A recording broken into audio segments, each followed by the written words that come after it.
Hello friend, good afternoon. এখন বাজে 2টো বা 2:30 এরকম হবে, আমি ঘড়িটা তো দেখিনি। তো আজকে মেনুটা তোমাদের সঙ্গে শেয়ার করলাম। আজকের মেনুতে আছে সাদা ভাত, দেখতেই পাচ্ছ। আর ভাতটা গরম রাখার জন্য আমি প্রেসার উলে রাখি। আর ডিম ভাজা আর পাবদা মাছ করেছিলাম। আমার মাছটা এখানে একটাই দেখতে পাচ্ছ। অনেকে বলবে একটা মাছ, সেটা নয়, মাছ করেছি 2-3টে, কিন্তু এখন একটাই রয়েছে। আমার একটা হাজব্যান্ডের জন্য রয়েছে। আমি তো খাই না, আমার মাকে দিয়েছি আর আমার বরের, আর কারোর জন্য তো নয়।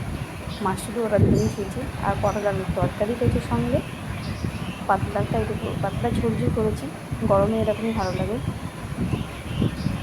আর সঙ্গে রয়েছে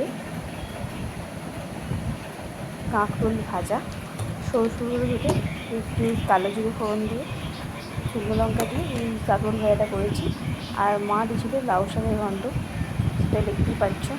আর সঙ্গে আছে আম, শশা, আর ওখান থেকে গন্ধ আছে, লেবুটি মুখি আসছে। এই ছিল আমার আজকের লাঞ্চের মেনু।